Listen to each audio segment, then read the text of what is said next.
Good evening, everyone. So good to see you here on this warm Texas evening in February. Happy Black History, y'all. Come on, happy Black History, y'all. We're at the Carver Museum for a Torch Literary Art event. So that means it is Black History Month 24/7, 365 days a year.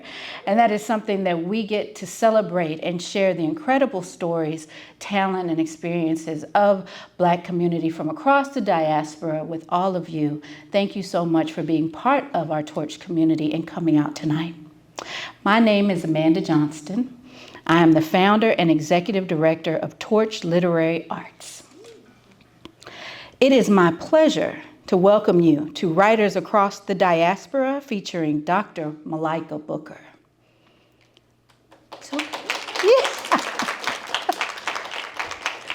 The Writers Across the Diaspora program was launched in 2024 in partnership with the Texas State University English Department, the Consulate General of Ireland, and Culture Ireland to feature notable Irish poets Nithi Casa and Feli Speaks. The goal of this international program is to celebrate and connect Black women writers from across the African diaspora for a week of literary and cultural exchange. Together, our voices are amplified through creative storytelling and add to the long narrative of diverse literature from around the world. Tonight's program is presented in partnership with the Texas State University of English Department and the Carver Museum. Round of applause for our friends here at the Carver Museum especially. Thank you so much for continuing to open your doors and welcome us in so that we can enjoy programs like this one and many, many more. Tonight's program, did I lose you? Hello? There we go. Again, many thanks as well to our major funders who helped make tonight's program possible: the City of Austin, the Berdine Johnson Foundation, the Austin Community Foundation, the Texas Commission on the Arts, and the Poetry Foundation. I'd also like to thank our community impact members who fuel Torch's flame with a monthly or annual donation. Many of you are in the room tonight. Please give them a round of applause. It takes many hands to make this work possible, and it would not be possible without each and every one of you. Consider joining them with a reoccurring donation to help sustain Torch for generations to come. You can visit torchliteraryarts.org/donate for more information. And now, without further ado, allow me to introduce Dr. Malika Booker.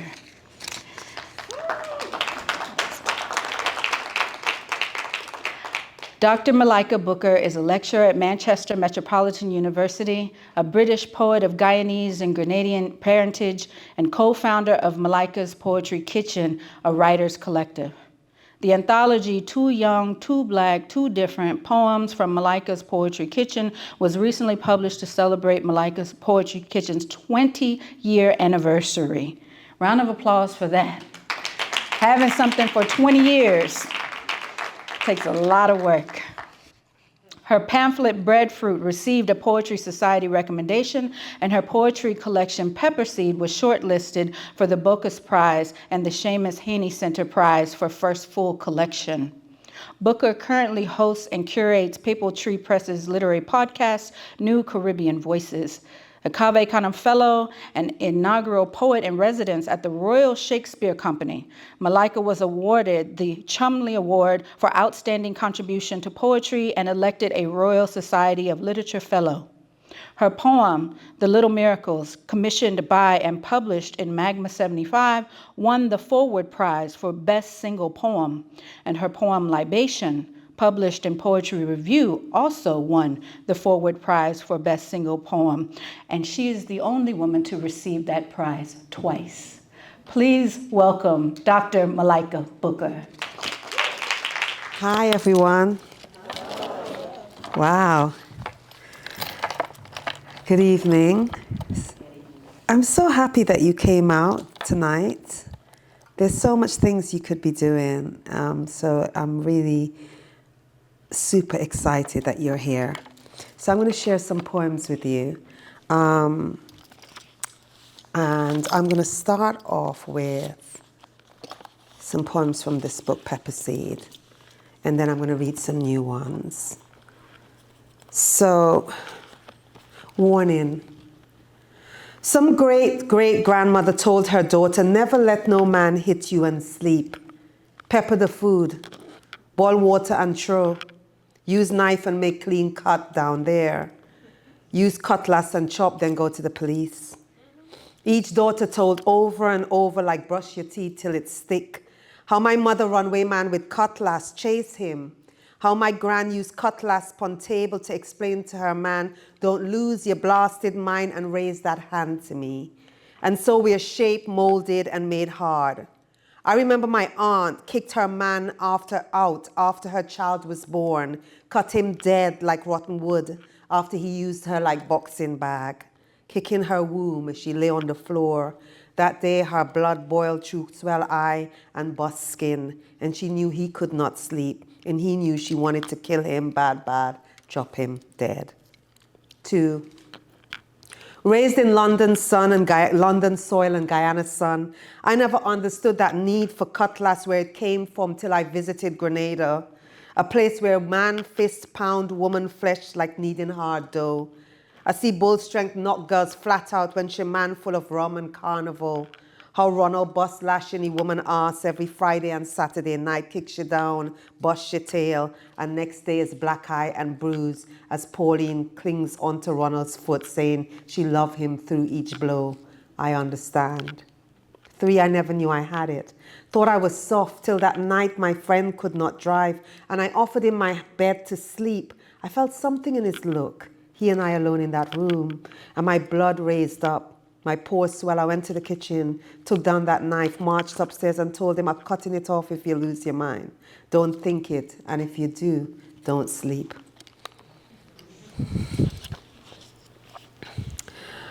Our Last Supper. There are flickering tea lights on each table. I'm on stage, suddenly there you are, in front row, clutching your grandchild, both of you the same age as when you died. You are the fragile sparrow, the dull wren, head tied in a silk scarf like an old Russian peasant. You are flunks and long-length pleated skirts, and I can see those ankles, those bird legs. They still don't look able to take your weight. You're holding the little boy in your lap. He's grandma's darling, and you're not dead, and he clutches your hands. Here is pure love. Each word from my rustling page meets your little nod. You are virgin audience who never saw me read. I'm sure this is a dream, you sitting here so serene. Your smile saying, I see you now. I see you, and I become your preening peacock. 2, we leave the poetry event to eat. It's that same last meal again and again. It's plantain slices with fresh coconut bakes. You eat tomatoes peeled and thinly diced. I eat spicy baked beans. You sip rich cocoa tea. I pick out the fish bones for the baby. I'm proud of you. Your voice is spring water, bubbly and alive. We hold hands. The baby's palms squeeze flat between ours like a group prayer. This is red lily love. Then a knife clatters from another table in the empty restaurant. I wake up and you're gone. I always want to raise you from the dead. It is another morning and you've gone again. I am nothing. Even in this dream, I never get to say goodbye. You can respond, you can, you can do what you feel like doing. I can feel people wanting to kind of utter, but they're holding themselves back. Don't. You can do, you can clap, you can be involved. So I'm going to share with you now a poem from, I'm going to share The Little Miracles, one of the poems that's Amanda mentioned, The Little Miracles. Since I found Mother collapsed on the kitchen floor, we siblings have become blindfolded mules, harnessed to carts filled with strain, lumbering through a relentless storm, wanting to make our mother walk on her own again, wanting to rest our palms on our left leg and arm like Jesus. But constellations do not gather like leaves in a teacup. So what miracle? Of what blood?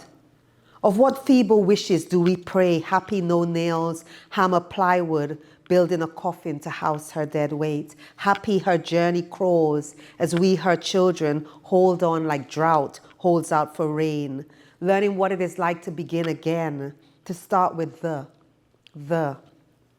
dog, the cat, the date, the year, the stroke, the brain, the fenced-in walls she struggles to dismantle, brick on brick. She cannot break this, we reason. Watching her left hand in our lap, a useless echo. We chew bitter bush, swallow our howling storm, reluctantly splintering under the strain of our mother's ailing bed rest. We smile at each of her feet, her right hand brushing her teeth in the late evening, her head able to lift without the aid of a neck brace. Her offspring's names, Malika, Philip, Kwesi, are chants repeated over and over, as if staking us children as her life's work, her blessings, showing how much we are loved. And those days we sing. She sings, "Walk with me, O my Lord," over and over. "Walk with me, O my Lord, through the darkest night." And I sing with her, my tones flat to her soprano, just as you changed the wind and walked upon the sea. Conquer, my living Lord, the storm that threatens me. And we sing and sing until she says, "Malikes, please stop the cat wailing before your voice make rain fall." And look how the weather nice outside, eh? And then we laugh and laugh until almost giddy, our mood light momentarily in this sterile room, where each spoonful of pureed food slipped into her mouth like a tender offering takes us a step away from feeding tubes. And we're so thankful for each minuscule miracle.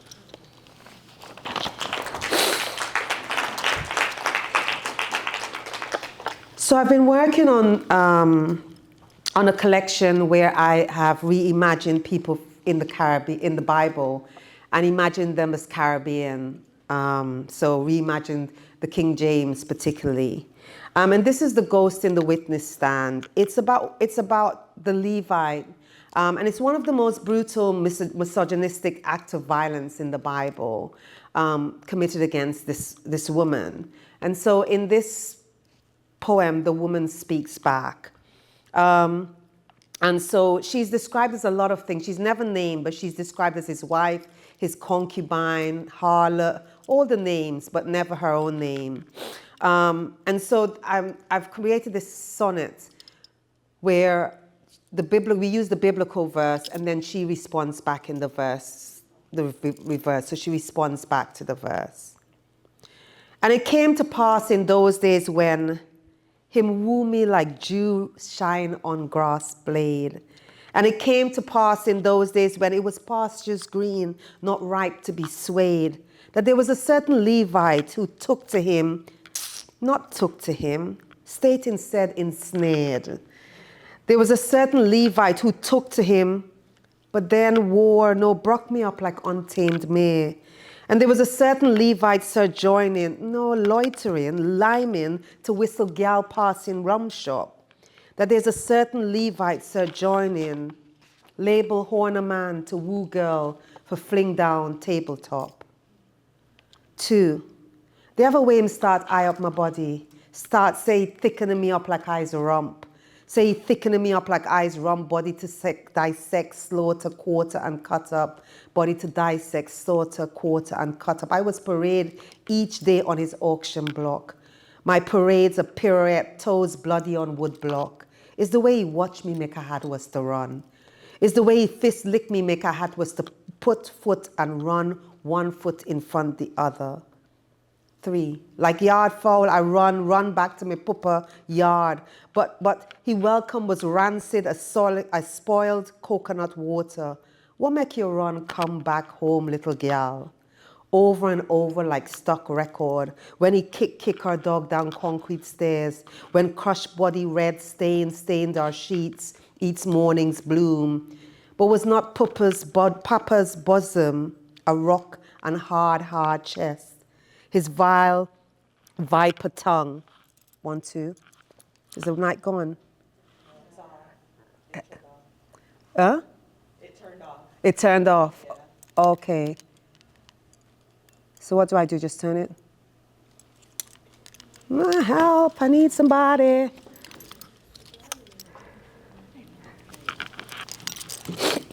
It's back? Yes. Oh, man. Thank you, Amanda. Superhero. Thank you. Okay, I'll continue.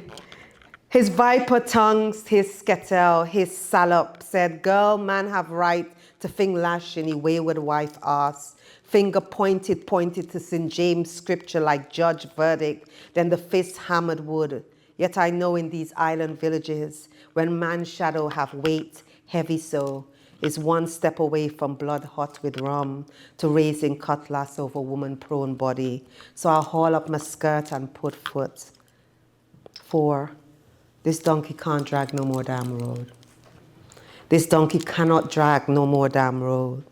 This donkey can't drag no damn load. This donkey can't drag no damn load. This donkey can't drag no damn load. This donkey can't drag no damn load. This donkey can't drag no damn load. This donkey can't drag no damn load. This donkey can't drag no damn load. This donkey can't drag no damn load. Thank you.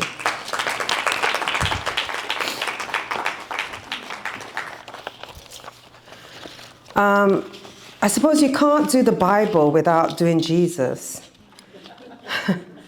So let's move to Jesus. Imagine Jesus as this big, strapping Rasta man, very handsome. Well, that's my Jesus in this book.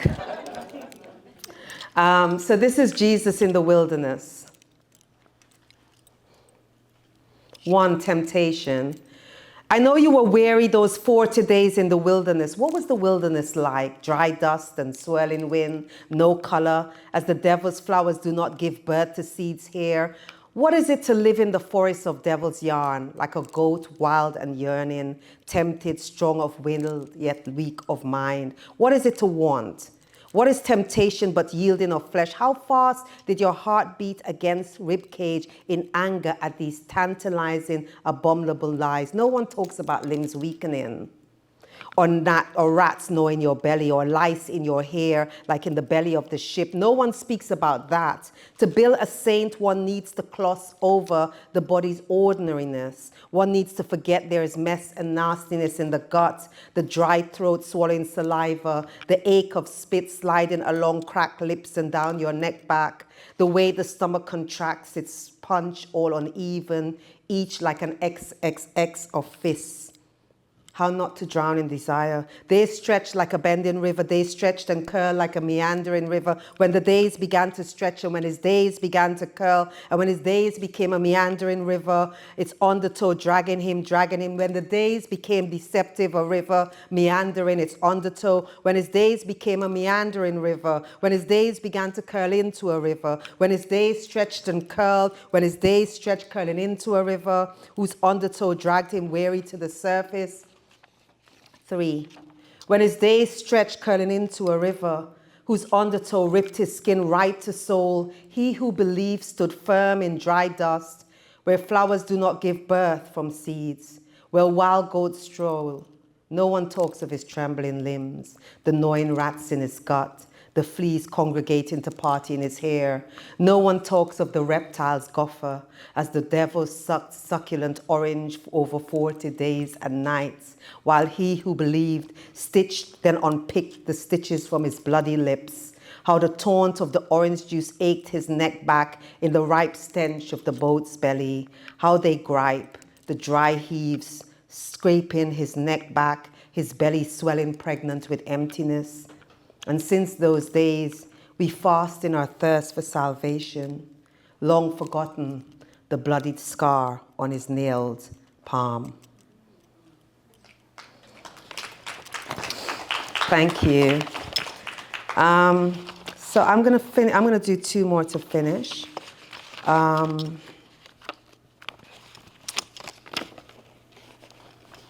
to find this poem now.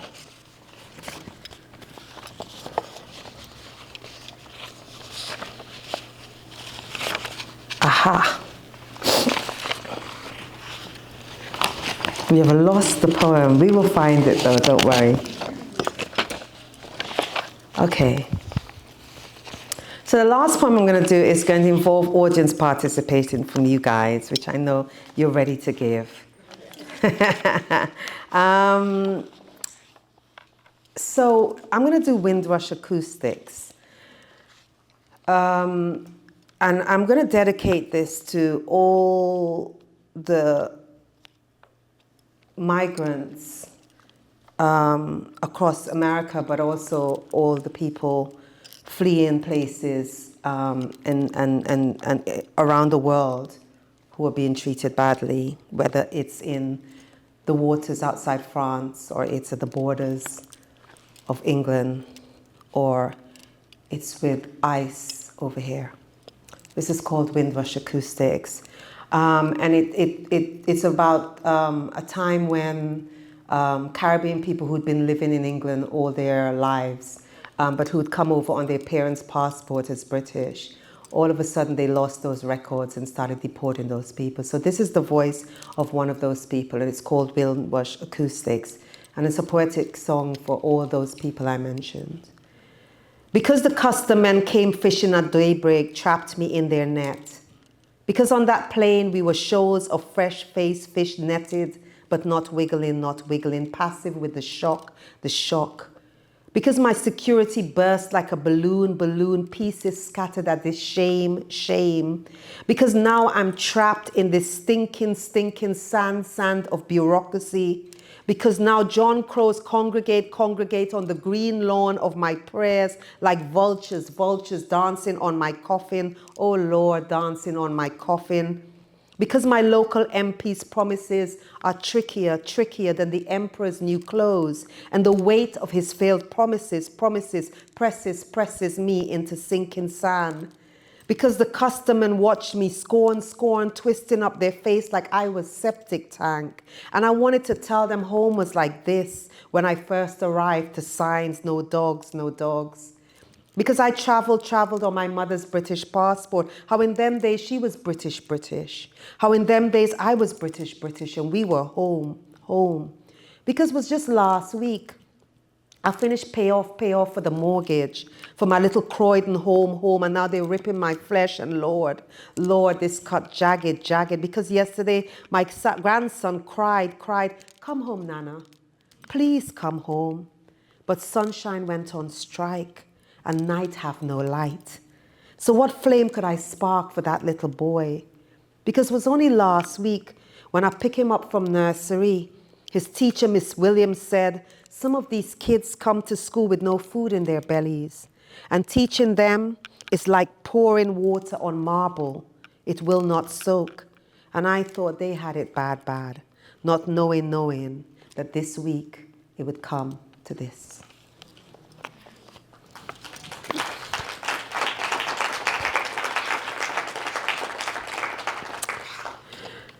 So the last poem I'm going to do is called My Mother's Blues, and it's basically, I know a lot of women come to me afterwards and say, my mum does that. So my mum lived between Brooklyn and Grenada, and we corresponded a lot on the phone, and I'd doodle when she called me, and these are some of the sayings that she said. So I'm going to say those sayings, and then you're going to feel my pain. So when I put my hands like that, you're going to say pain.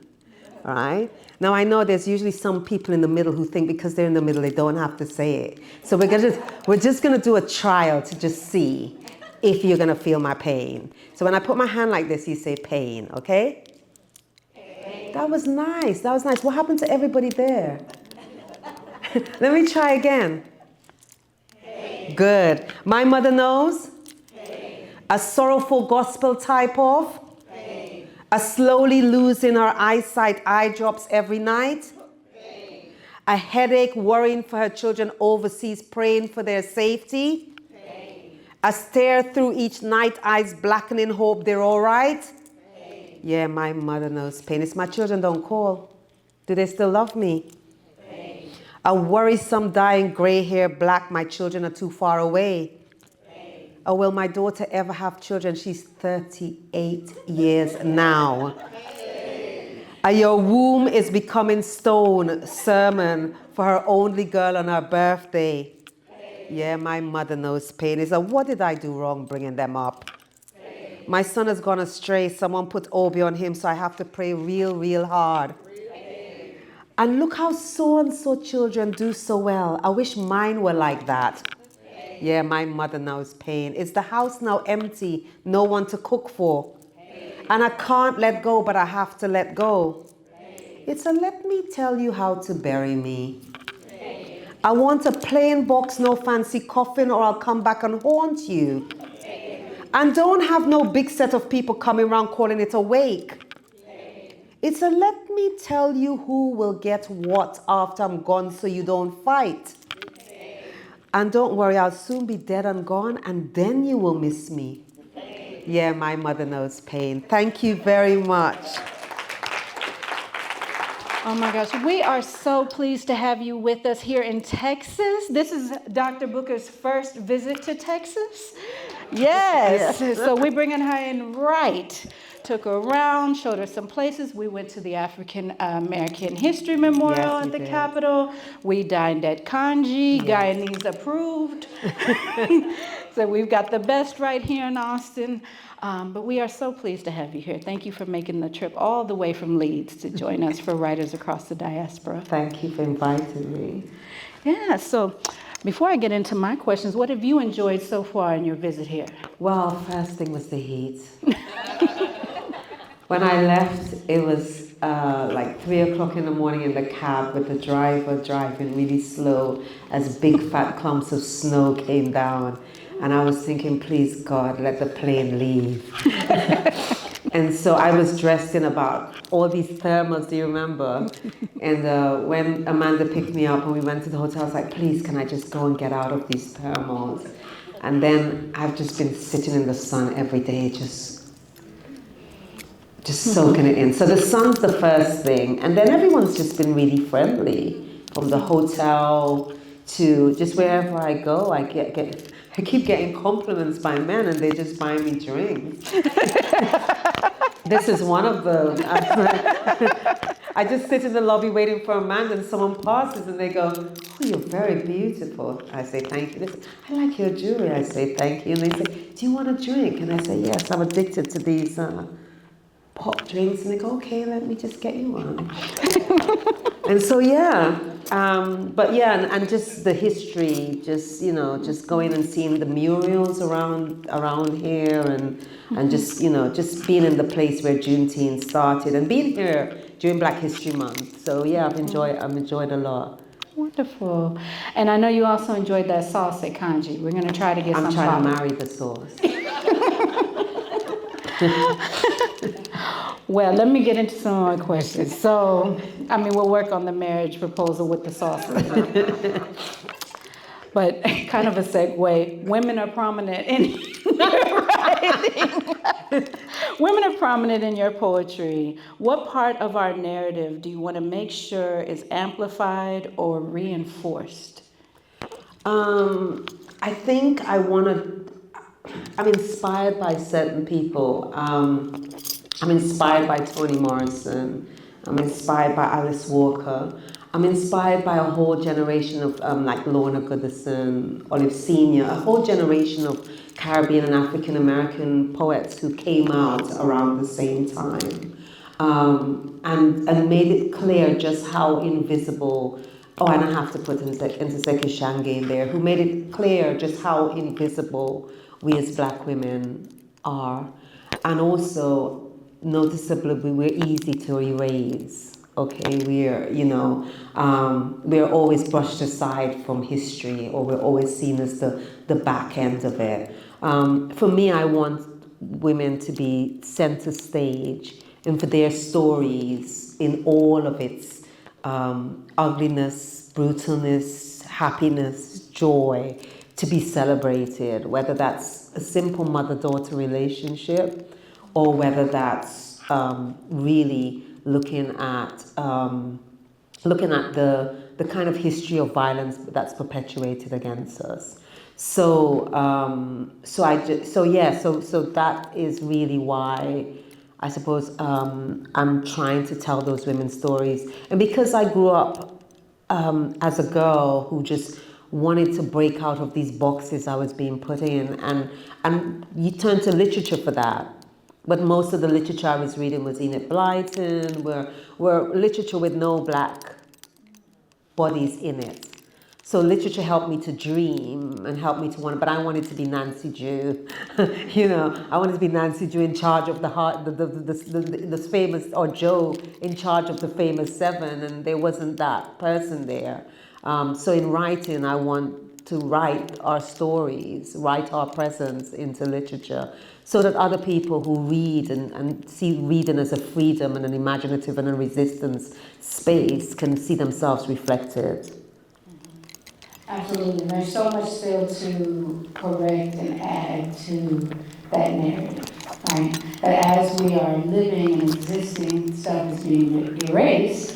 Yeah. While things are being written and added. So it's a constant give, pull, push, check, bring up, retell, invite into the pages, right? And we have to keep being vigilant, and we have to keep doing that work, yeah.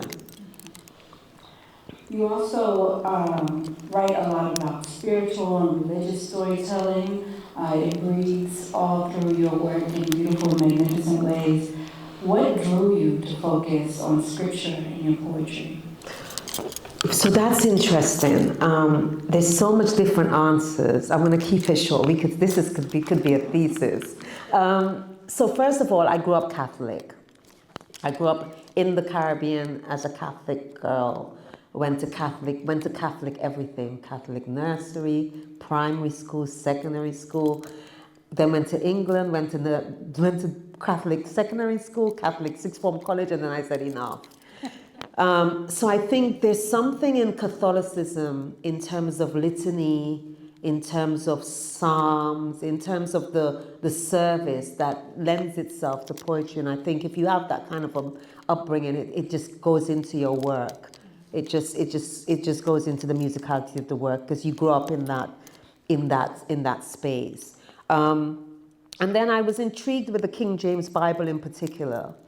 So my last project was Pepper Seed, which was autobiographical. And I wanted to move from that. And my mentor at the time noticed that there were all these poems. It was all these Jesus poems, actually. And said, you seem to be looking at religion. And I realized I was looking at the King James Bible in particular. We have a really interesting, complicated relationship with the Bible. The Bible was this King James Bible, came out around the same time that the transatlantic slavery was occurring, right? So King James translated that Bible. So that Bible was used to bless and to condone slavery, to bless some of the ships. But it was also used to people weren't allowed to read. And so if people learned to read, it was the Bible. It was usually missionaries teaching enslaved to read. So they could be killed for being able to read this book. But then in another sense, most of the revolutions that occurred in the Caribbean, particularly in Jamaica, were insurrectionists through the Baptist church, Baptist priests, some of the biggest kind of, some of the biggest rebellions occurred in that way. So there we have it. And then also the King James Bible is so imbued in Caribbean culture. If you think about the Rasta religion, if you think about all of Bob Marley's songs, if you think of all of the Bonnie Wailer's songs, all those songs, they're proverbial, they're scriptures embedded in it. And it's a kind of scrutiny of the King James Bible. And the King James Bible is just, everybody has that Bible. I didn't know that Catholics didn't use it because in every household, even in my household, there's a King James Bible. There are sayings in the Caribbean, like, if you dream someone is calling your name in the night, it most probably is someone who's just passed over and they don't want to go alone, so they're trying to call you with them. Put your hand on the King James Bible and say the 23rd Psalm, right? And say, get thee behind me, right? So and it's the King James. It's not any particular. So I was really interested in our relationship, in our complicated relationship with this book. And it's also beautiful. It's also so poetic and so visceral. And I found that it was written performatively. So when they finished transcribing the whole Bible, they read it out because the Bible was written to be read to an illiterate audience, right? So it's just so beautiful. So I really wanted to explore that book and to explore all of those facets, those complications, and actually think, well, what about if these people are Caribbean? What about if Mary is Caribbean and has to go and tell her Caribbean mom that she's having a baby, but it's not Joseph's? You see how you start laughing? That's how I was laughing when I was doing the poem. I was like, oh, Mary, you're in trouble. She's like, whose is it? It's not Joseph's. Whose is it? Who have you slept with? Nobody. It's not Joseph. It was a problematic thing. So yeah, so just reimagining that. And it really is interesting because it mirrored so many things. When I was doing this poem on the Levite, the wife, or, at that time it was during lockdown, and across the Caribbean there were all these brutal murders of young women, and there was one where, I'm really sorry everybody, this is really sensitive information, but in the Levites, in the Bible, it's one of the most, I don't know, misogynistic, craziest acts, right? So it repeats Lot, but whereas Lot didn't send his daughter out, this man, they called for him to come out and he sent this woman out. And obviously she was brutalized all night. So in the morning he finds her and she's dead. And he cuts her up into 12 pieces and sends his brothers across so they could come to make war on the people that this happened to. And so I was doing this, and at that time I was realizing that a lot of women, there was this particular case in a Caribbean country where the girl got into what she thought was a taxi cab and never got home. And so I was writing this book, and at the same time they were starting to find her body parts. And so in a crazy way, writing with this very patriarchal book, it enabled me to explore some of the contemporary issues that we're having in terms of as women, and it helped me to see just how women are treated, are not named, but also it helped me to see just how also vulnerable Black men are, and how they're not able to show that vulnerability and the harm that does. So just being able to explore Jesus and Moses and all these people, you're able to see that that not enabling men to show their vulnerability is so problematic. So it's enabled me to just discover so much, and I'll stop there. But yeah, that's part of the reason why I've been looking at the Bible, and part of the reason I've been interrogating it. It's almost like a kind of deconstruction and a decolonization of the Bible. But also it's enabled me to address stuff with gender. And even though it's Caribbean, it permeates all over, So there was one poem that I was doing where they were over here, there were all these young boys who were being taken to court for molesting or harassing women. And the arguments that they were having, the way they were swearing on the Bible, and then you're in the Bible reading the Old Testament, these heinous acts against women and against communities, and you just see in the mirror of this. So it's been an interesting journey anyway. So much material, we could do a dissertation if you care to go back to school. You just completed your PhD. Do you want to take up any new? Let's try this one. Testing. Let's try this one. Okay. Yeah, in case you want to go back to school, I think you have more material you could research and explore. But continuing on the theme of spirituality, you mentioned that carnival. Oh God. It feels like a spiritual experience. Can you share a bit about what carnival is and what it means to you? Oh my God. So as Today's what, Wednesday? Thursday. Today's Thursday, so Monday and Tuesday was Trinidad Carnival, and it was, the parades were happening, but Carnival starts really from December. The music starts being made. I love Carnival. I love carnivals. I go to Notting Hill Carnival.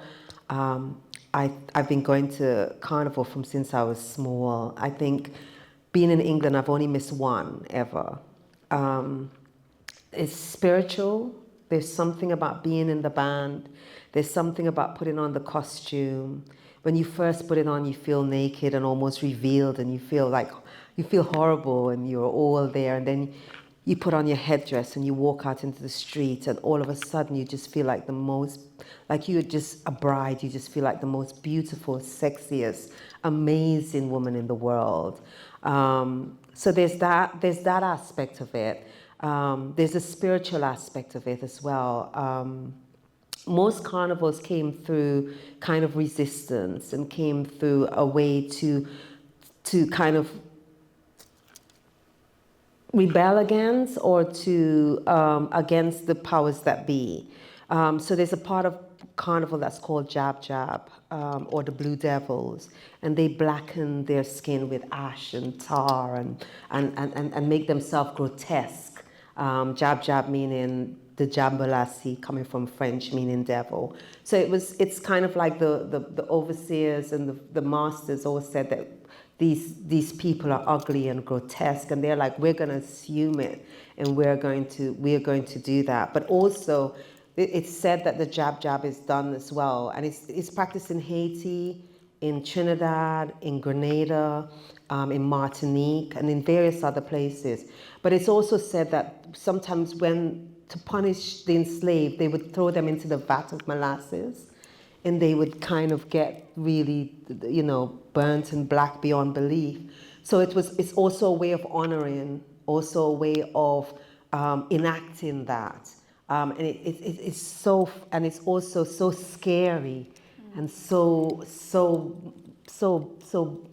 powerful to see 1,000 or 2,000 Jab Jabs walking down the road on Carnival with the chains and dragging the chains, and with the blood coming from the mouth and the black body all, and just silent and just walking. It's beautiful. And then I think the last thing I'll say, because I can talk about this forever, is the spiritual aspect, is that most of these carnivals and this revelry started in terms of resistance, and there's usually violence involved in its enactment. It was a day when people were given to be able to kind of enact and play, and people would take on the roles or masquerade and dress in the revelry or the dress of the masters and mistresses, and then kind of satire them. And that continued. So you have some really amazing characters, carnival characters. There's the Midnight Robber, who is the carnival poet. Or there's the Jabalassi, who is a woman who is buxom with the bottom big, usually emphasized bottom. And so each of those characters, if you just even look into the history of that character, you'll find a crazy history. So there's the sailor mask. And that was when all the sailors from America were there. And they would all get drunk and behave disorderly. And so the sailor was kind of satiring the Americans being there. And it's continued to this day with the sailor mask and stuff. So there's so much, I think there's so much you could say about the spiritual, the historical, the ancestral. Sometimes when you're dancing, you feel like you're in the past and the present and the future. I was saying to Amanda that when I watched that scene in Sinners with the dancing, I felt like, oh my God, that's how I feel at Carnival. Like I'm here in the present, but then there's all my ancestors, all my Carnival, all my ancestors are there, and then there's the future in front of me. And at that moment, it all happens there. So I've been in mourning, just watching all the revelry going on in Trinidad, listening to all the music, and going, oh God. But being happy I'm in Texas. It would have been worse watching it in Britain in the cold. Oh my gosh, thank you so much for sharing that. So we all want to go to Carnival now? Yes.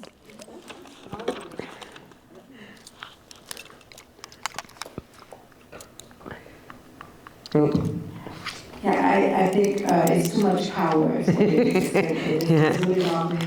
But no, thank you so much. So I'm going to plant this seed. I've already done it in private, but I'm going to do it in public on this recording that I feel like there's a carnival book in Dr. Booker. Yes?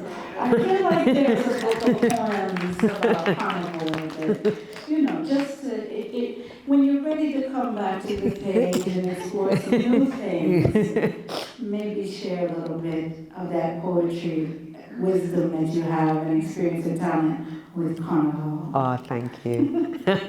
Oh my God, I've been told. So my last question, then we'll open it up for audience Q&A. But I just want to say, we know the terrible things that are happening in the world, right? If I name two, I'll be remiss in not saying 100 others. So I want to know, what is giving you strength these days and beyond that joy? That's a really good question. I think music. I think this is really interesting. But I think Caribbean music and carnival music is so happy that I listen to it and I feel happy. I listen to a lot of gospel as well, and sometimes just having a single woman karaoke in my house with the music playing with me, with my phone being powerful. I feel like I'm Fantasia, but I can't sing, as you could tell from my mother. I can't sing, as you can tell from my mother, like even in the stroke, she came back to tell me, stop it. But that gives me joy, holding on to family and friends. And also, kind of in writing and research, realizing that we've been through worse. And we are resilient. And that we are usually creative. We're usually creative and so much, I don't know what it is, but we're usually creative, and we usually, you know, our creativity kind of soars during times like these. So one of the things that I've been so watching with glee is the line dancing across the USA. You know, and I'm just like, this is how we are. It's all going to pot, but we are going to line dance, and people might think that's trivial, but it's not. It's a rejuvenation of the soul. It's the body moving in a joyous space at the time that it's under attack, right? And so that's what I think about. I think about all the times that we have been through hard times. Music, whether we've birthed gospel, or we've birthed reggae, or we've birthed soca, or we're line dancing, or whatever, that's been, or Motown, you know. If we look at when those songs came out, or when that movement came out, it's usually during, you know, or Reaganomics and hip hop, you know. So I just feel like, yeah, music and stuff is a solace, and just friends, and being able to write, being able to read writers who are articulating and writing about things and giving me hope, and helping me see a rounded world, and not this kind of narrow lens of gloom, you know. So yeah, I think that's what I've been doing. I love that. It all happens at the same time. Many truths exist in the same moment, in the same time. You know, sometimes we talk about like blood memory and what is transferred and moved forward through us as a people. I also, you know, like to remind myself, you know, and others, is not just the pain and trauma, the joy too was passed forward, and that is the strength I feel that is in us. That if in worse times there was still love being made. There was still love being made. There was still children being born. There was still joy and abundance and life continuing to do what it does. So, and that brought all of us here to this program. So with that, thank you so much, Dr. Booker. I'll open up if there are any questions from the audience. I think we have time to take a few. Yes, so maybe 2 questions. Don't be shy, she's gonna get on a plane and go back to Leeds. Go ahead and raise your hand and just, if you can speak up or we can pass a mic to you. No? I see you right there, yes. So I know you were talking about reading as resistance, and I think about writing as resistance as well. And I know I'm someone who, I used to write poems when I was younger, but I feel like I kind of fell out of it. So I guess, do you have any thoughts or any advice about getting back into writing, but specifically writing as a resistance? Like if that's something, like that's where I feel like I'm at right now. I want to write as a way to get this out of me, but I think I'm stuck on where to start, what to do. So I just, if you have any, like how do you sit down and set out, like, this is how I'm going to put this down, if that makes sense? Yeah, that does make sense. So, so I think reading and writing and resistance, especially for people who are in the diaspora, because for generations that was a dangerous act, right? For generations, people would be killed if they could read, right? So just the act of writing, just the act of reading, and just we should always fight for it, you know. And if people are banning books, we should fight for those books. So that's the first fundamental thing. And in order to answer your question, desk work, there's a work that I call desk work. And desk work is reading and writing. So the idea is that when you sit down to write, you know, for every poem that you write, you've most probably read about 3 collections there. So you're engaging, because what you're doing is you're reading and you're getting the techniques from the writers, and they're giving you permission to write what you need to write, and you're seeing their craft. So that's the first thing. And the other thing is that writing is a really interesting thing. It's a spiritual and it's a intellectual, but it's also a body thing. So there's what we intend to write. So, you know, so I might sit down and say, I want to write about this. And then you start writing, and the act of writing, the pen takes over and write what it wants to write. So let go and let in.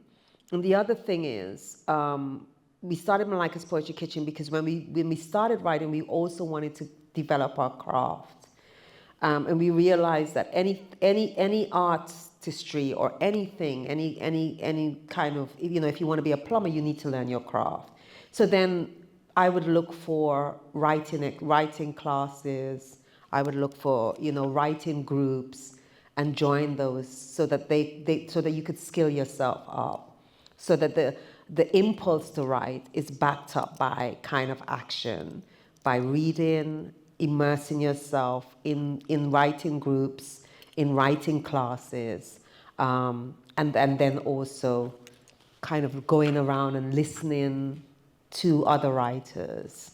So that's what, you know, that it's kind of like that. You're welcome. Yes? Please. Please. Well, first of all, thank you for being here. I feel like I could just listen to you talk all night. I would buy you a drink. I wanted to kind of touch on Amanda's question about women, and I would love for you to tell us a little bit more about the relationships that you've had with the women in your life and how that has inspired you, because I feel like we heard a lot of that tonight with your mom, and then you know, the first poem you read with the advice you know, to young women. Can you tell us a little bit about that? And I'm also curious about if you've written about your mom and she's still here, or was here at that time. Did she endorse that, or how did that? So, okay, so what was really interesting is when I was working on the collection, I had a mentor. And I remember he took all my poems away and he read them. And then he came back and he sat down and he said, I don't want to talk about the poems. I want to talk about you. And I said, okay. And he said, well, I found out so much from your work. It seems like you have a really strong matriarchal family, and the women are very kind of strong and very fearless and almost leaders, and the men are just seem to be like in the background. And I was like, you got that from my poetry? So that was quite fascinating to me, but I think that's it. I think in the Caribbean, the women are fearless and they're so strong, and I'm usually seen as the weakest in my family because I'm easy to cry and I don't think I can fight, and but they're very, very strong-minded, and they're very much kind of like matriarch. But then they navigate that in a space where all the laws, all the rules, all the conventions from religion to government are in favor of men, right? So they have that bold and bigness, and it's amazing. And then it's navigating it's navigating police in this patriarchal space, in this Eurocentric patriarchal space that's left over from plantocracy. And I think I'm interested in examining how do we carry ourselves, and what do we inherit, and what do we carry from plantocracy. And so on one hand you have the woman warning her child and preparing that girl child for the brutal patriarchal domestic situations that women find themselves in. And on the other hand, you have that's a tool to navigate that space, no matter the strength you have. So I think that's what I'm interested in navigating and in understanding and unpicking. And then the other thing I would say is that my mother, so I never really thought oh, it's come on again. I never really, it seemed to. I think we're just like, dominating these mics are like, listen, we talk. They're like, the mic is like, listen, I don't want you. Well, I need to just let you just hold a bit. This is too much. This is too powerful here. So when I was saying yesterday at the university, because I read at the university, I was saying that when I was doing the book, I didn't really think about anybody. I was just doing my book. And then when I went to do the MA, the year my book came out, everyone on the course were talking about ethics, and they didn't want to write about their family because their family were alive, or what would their family say. And I was like, I don't really care about that. I just wrote the book. It doesn't matter. It's my perspective. I'm just exploring what I'm exploring. Then the box of books came, and I thought, I need to send one to my mother. And all of a sudden, I looked at the book, I read the book, and I was like, oh, shucks. So in the Caribbean, we have this thing, don't tell people your business. You mustn't tell people your business. It's behind closed doors. And I was like, all my family's business is in pepper seed. It's not even that I told people the business. I've written it all in the book. So it was like around July or June that pepper seed came out. And I sent it to my mom. I think she was in America at the time. And I said, I'm not phoning her until September the 29th, which happened to be her birthday. Because I thought, you know what? Because I know my mom she loves reading. She's going to sit down and read that book. I know every one of my family who has not read my book. I know, and the reason I know they haven't read my book is because they haven't come and said, boy, you have Uncle so-and-so in here, right? I know, they don't like poetry. They bought the book to support me, but it's on a shelf. Mom is going to read that book, so I'm here now thinking, oh my God. And she's phoning me, I'm ignoring her calls all year. I ignored her calls. I didn't call her. On the 29th of September, I called. Hi, Mom. Happy birthday. How are you? Oh, yeah, no, I haven't spoken. You like the book? My mother was enthralled. My mother was giving gossip. you know who I think you should write about next? And for that's been my relationship with Mama all the time. She'd be like, she'd phone me and be like, you know what happened the other day? I'm telling you something for you to write in your next poetry book.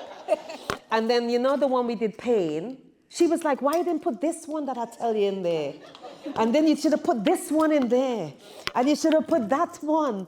She loved the book. And it was really interesting because first, the fright and the ethical part that came in after the book is published. And secondly, just the fact she loved it. She loved it. And also the fact that the book will let me know forever and ever who does not read my work.